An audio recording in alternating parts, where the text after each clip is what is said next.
اللہ رب العالمین نے حضرت موسیٰ سے کہا کہ جاؤ اور فرعون سے کہو اسے رب واحد ہماری طرف بلاؤ. اب اس کو بلا رہے ہیں جو خود خدا کا دعویٰ کر بیٹھا ہے. تو جب حضرت موسیٰ علیہ السلام نے اس کی جھوٹی خدائی کا رد کیا تو سوال بنتا تھا. اس نے سوال کیا, اس نے کہا کہ فمن ربکما یا موسیٰ, پھر موسیٰ تم دونوں کا رب کون ہے؟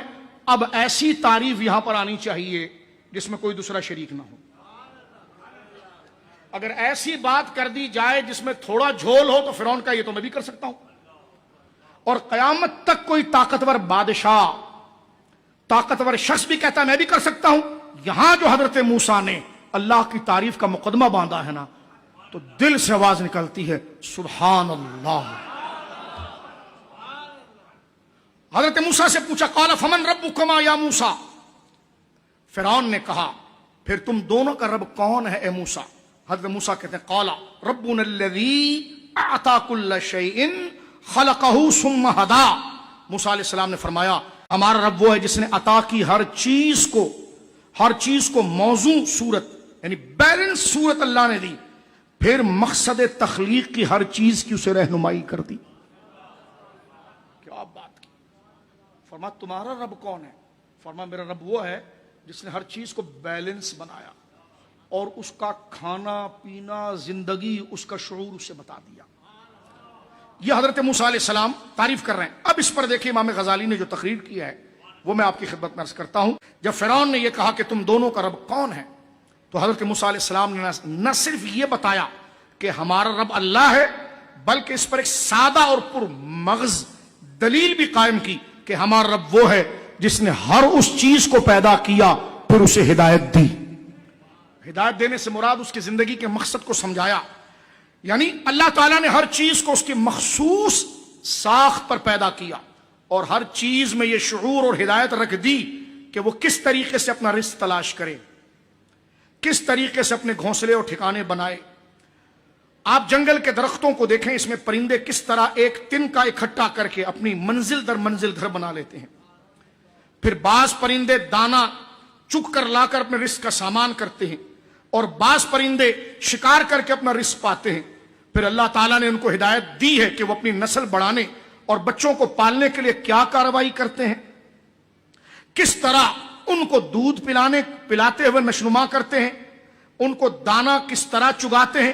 مرغی کو دیکھیے وہ کس طرح انڈے کو سستی ہے, اس کو یہ عمل کس نے بتایا؟ یہ صرف اللہ تعالیٰ نے ان کی فطرت میں رکھ دی ہے, جس کے مطابق وہ سب کو انجام دے رہے ہیں. شہد کی مکھی کو دیکھیے, اپنا مسدس گھر بناتی ہے اور اس کا گھر اتنا نہایت باریک خانوں پر حکمت و تدبیر کے ساتھ بنا ہوا ہے جسے ہر ماہر سول انجینئر, ماہر سے ماہر انجینئر اس کی بناوٹ کو دیکھ کر حیران ہوتا ہے. چونٹی کو دیکھیے, چونٹی گرمیوں میں سردی کے لیے خوراک کو ذخیرہ کرتی ہے. ان ننھے مننے جانوروں کو ایسی حکمت و دانائی کس نے سکھائی؟ ثم ہدی. فرمایا وہ رب نے ان کو اس چیز کی طرف ہدایت.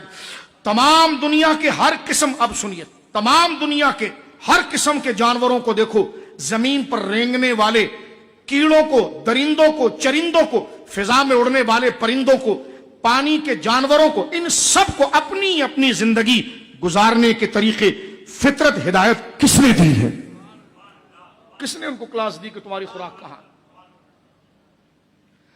آگے ارشاد فرماتے ہیں فرعون ہو یا کوئی اور جو خدائی کا دعوے دار انسان ہو, کیا اس نے زمین کے چپے چپے پر فضا کی اس وسیع دنیا میں اور دریاؤں سمندر کی تمام تہہ کو پہچان لیا ہے؟ دعویٰ کوئی کر سکتا ہے انسان؟ تو پھر اس میں موجود جتنی مخلوق ہے ان کو بھی نہیں جانتا وہ. اس نے اپنی زمین اور فضا کے تمام جانوروں کے تمام کو دیکھ لیا ہے؟ سائنس بھی کہتی نہیں. ان سب کو فطری ہدایت دینا تو دور کی بات کہ ان کو رہنمائی کرے. انسان کو تو یہی نہیں پتا کہ سمندر میں کتنی مخلوق ہے, انسان کو تو یہ نہیں پتا کہ آسمان میں کتنی مخلوق ہے, انسان کو تو یہ نہیں پتا کہ زمین پر کتنی مخلوق ہے. حضرت موسیٰ نے اس لیے فرمایا میرا رب وہ ہے جس نے ہر ذات کو بیلنس بنایا اور ان کے زندگی کے مقصد کو سمجھایا. اب حضرت موسیٰ یہ بتانا چاہ رہے ہیں فرعون تجھے تو یہ نہیں پتا تیرے مصر میں کتنے لوگ ہیں, ان کو ہدایت دینا, ان کو راستے پر چلانا تو دور کی بات, تجھے یہ نہیں پتا کہ کائنات میں مخلوق کتنی ہے, سمندر میں کتنی ہے, تو ہر مخلوق کی خوراک الگ، اس کا مزاج الگ، اس کا فکر الگ، اس کی رحم الگ، اس کی نشوما الگ، اس کی جنس الگ. تو جب تو اسی کو نہیں جانتا، تو جب جانتا ہی نہیں ہے تو تربیت کیا کرے گا؟ اور پھر حضرت امام غزالی بڑی پیاری بات فرماتے ہیں.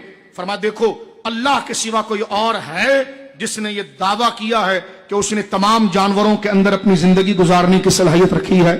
نہیں کیا. صرف خدا نے دعویٰ کیا، پتا چلا وہی سب کو جانتا ہے، اس لیے اس نے یہ دعویٰ کیا.